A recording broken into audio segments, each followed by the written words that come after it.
Imagine a person who packs their lunch every single day, buys secondhand furniture, drives a 20-year-old car with no monthly payment, and clips digital coupons before every grocery run. By any conventional measure, this person is doing everything right, embodying the financial virtue that has been preached by personal finance experts for generations. Be frugal, avoid waste, and save wherever possible.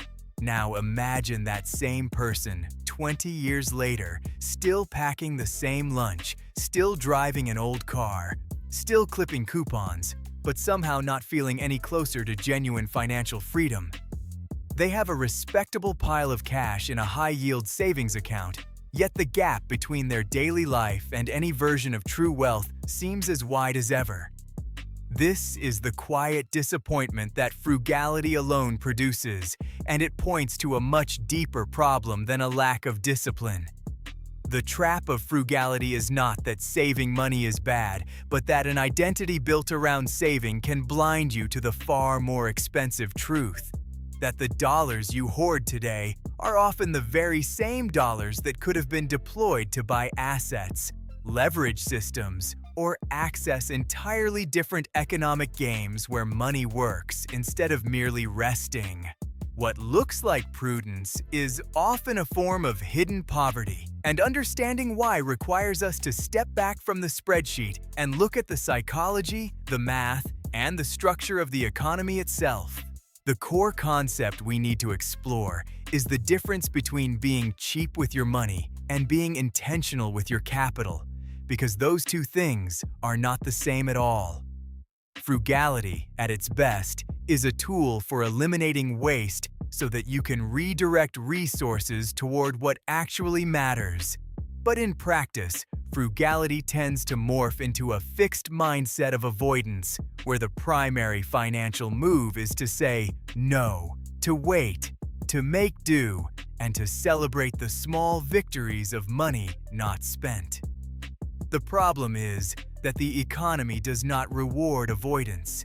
It rewards leverage, timing, and the willingness to deploy capital into opportunities that carry risk but also offer asymmetric upside. When you build your entire financial identity around saving, you train yourself to see every expense as a threat, which means you also train yourself to see every investment, every upgrade, every strategic purchase as a threat as well. The very psychological machinery that helps you resist the temptation of a luxury coffee also helps you resist the temptation of buying a rental property, funding a side business, or paying for education that could double your income. Frugality does not discriminate between frivolous spending and productive spending, and that is its fatal flaw. It treats all outflows as equally bad, when in reality some outflows are the seeds of future inflows. A person who masters frugality without understanding this distinction will simply become a very efficient pauper. Someone who is excellent at preserving a small pile of currency while the world around them inflates away the purchasing power of that same currency year after year. The psychological explanation for why this happens runs deep into how our brains handle scarcity and abundance. Behavioral economists have shown that when people operate from a scarcity mindset, even temporary scarcity, their cognitive bandwidth narrows dramatically, a phenomenon documented in studies of farmers before and after harvest, as well as in laboratory experiments where subjects are primed to feel financially constrained. Under scarcity, the brain fixates on immediate trade-offs, asking whether this purchase today will leave enough for necessities tomorrow. This focus is adaptive in genuine poverty, but it becomes maladaptive once you have moved past the survival zone because it prevents you from seeing the larger landscape of opportunity. Frugality, when practiced as a rigid rule rather than a flexible tool, keeps you permanently in the scarcity mindset, constantly scanning for threats and leaks, constantly calculating the smallest possible expenditure, and never stepping back to ask whether a larger expenditure might unlock a larger future. There is a famous concept in psychology called loss aversion. The finding that losses hurt about twice as much as gains feel good, and frugality weaponizes this natural tendency by making every dollar spent feel like a loss. Over time, the emotional pain of spending becomes so conditioned that even spending money to make money feels wrong, and that is the precise moment when frugality transitions from helpful habit to hidden trap. You are no longer saving to build, you are saving to avoid the feeling of loss, which means you are optimizing for emotional comfort rather than financial growth. And those two optimizations point in completely opposite directions. Let us bring the math into this discussion, because the numbers reveal just how expensive frugality can become when it is not balanced by strategic spending. Consider two hypothetical people, both earning the same annual salary of $50,000 after taxes. Person A adopts an aggressive frugality strategy, saving 20% of their income each year, or $10,000, by cutting every possible expense, eating only at home, never traveling, using the cheapest phone plan, and avoiding any discretionary spending. Person B also saves, but only 10% or $5,000, while intentionally spending the other $5,000 on things that increase their future earning potential, such as professional certifications, networking events, better equipment for a side business, or even just moving to a city with higher wages and better opportunities. In year 1, Person A looks like the clear winner with twice the savings of Person B. But by year 5, something interesting happens. Person B's strategic spending has led to a promotion, a business that now generates side income, or a network that brings in freelance opportunities, so their income has grown to $70,000, while Person A, who avoided any spending that did not offer immediate utility, still earns $50,000. At this point, Person B is saving 10% of $70,000 or $7,000 per year, and their total net worth is catching up even though their savings rate is lower. By year 10, Person B's income may have grown to $90,000 or $100,000, while Person A's income remains flat because income growth is not a reward for frugality. It is a reward for investment in human capital, relationships, and opportunity. The frugal person has a higher savings rate, but a much lower denominator. And in the long run, the denominator matters far more than the rate. A person who saves 50% of $40,000 is saving $20,000 per year, but a person who saves 20% of $200,000 is saving $40,000 per year, and they are also living on $160,000, which is a far more comfortable life. The math of frugality alone cannot beat the math of income growth, and income growth almost always requires spending money in ways that look, to the frugal eye, like wasteful extravagance. We need to zoom out further and look at the systemic mechanics of money, because individual behavior is only half the story. The economic system in which we all operate is not neutral towards savers. It is structurally biased against them in ways that are subtle but devastating over long time horizons. Central banks around the world target a low but positive rate of inflation, typically around 2% per year, because mild inflation encourages spending and investment rather than hoarding. What this means is that every dollar you save in a bank account, under your mattress, or even in a low-yield savings account is slowly being eaten by inflation. At 2% inflation, the purchasing power of a dollar halves roughly every 36 years. So money saved today without being invested is money that will buy significantly less in the future. Frugality that ends with cash in a savings account is not wealth building. It is just slower poverty.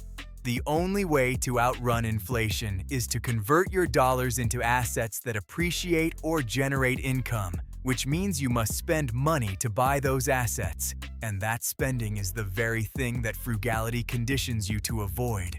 The system is designed such that savers subsidize borrowers because the money that sits idle in bank accounts is loaned out to people who use it to buy houses, start businesses, and invest in productive capacity.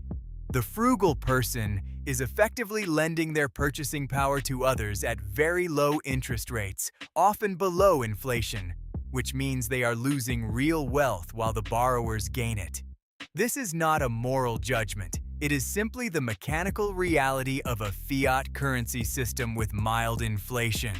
To be frugal without being an investor is to volunteer for a slow, quiet, mathematically certain loss of purchasing power, a loss that compounds just as surely as investment gains compound, but in the opposite direction. History offers us clear parallels that illustrate this dynamic.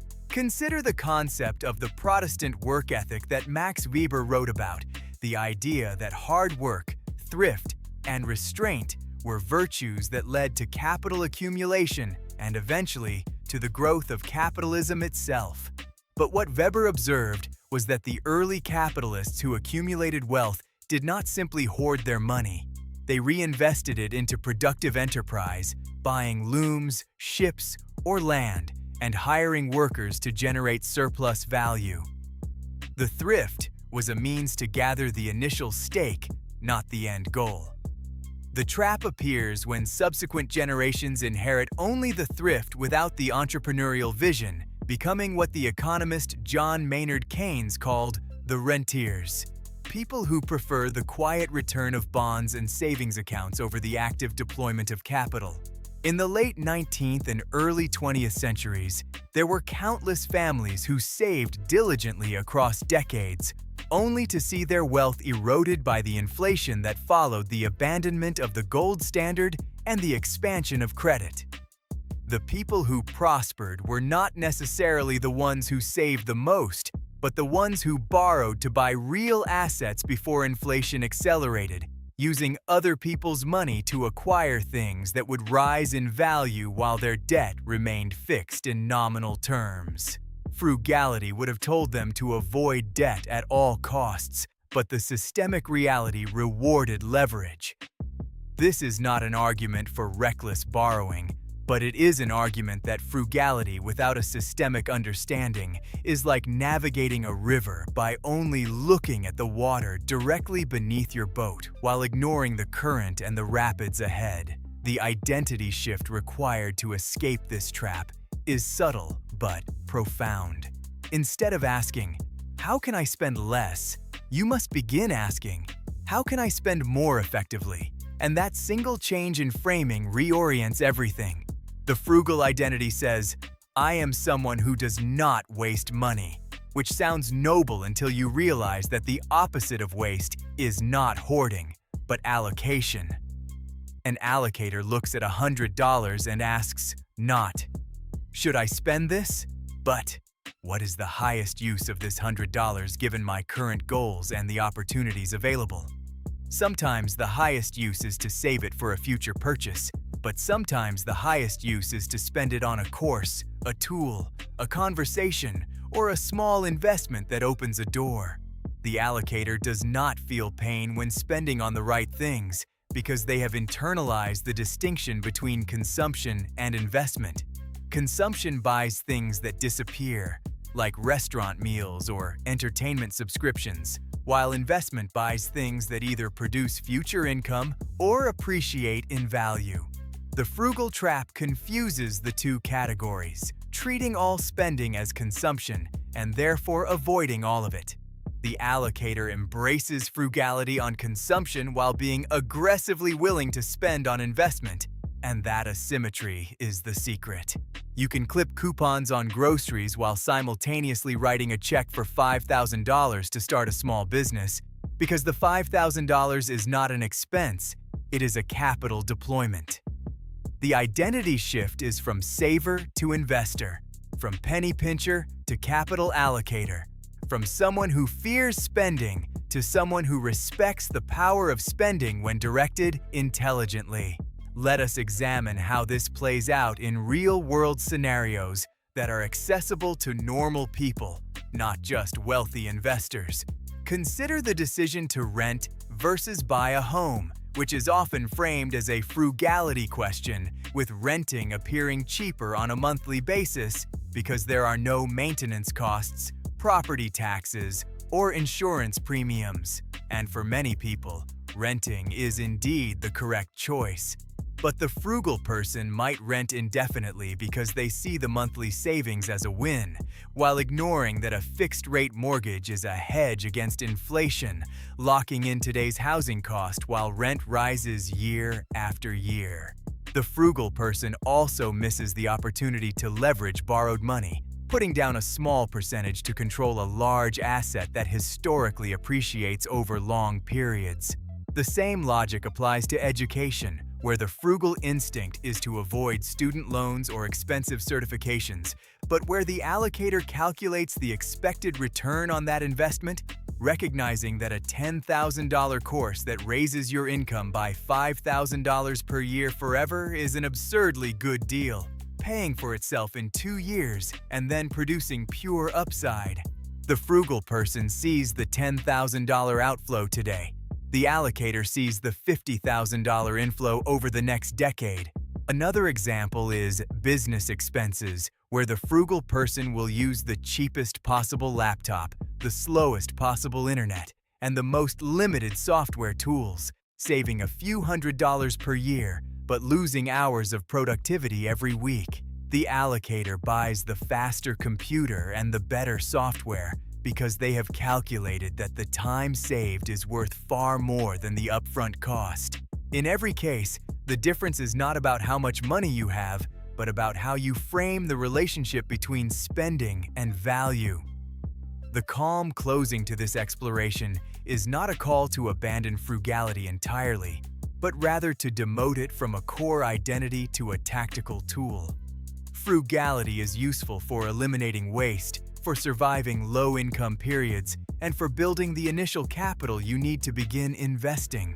But if you are still defining yourself as a frugal person after you have a comfortable emergency fund and some discretionary income, you may have crossed the line from smart saving to self-sabotage.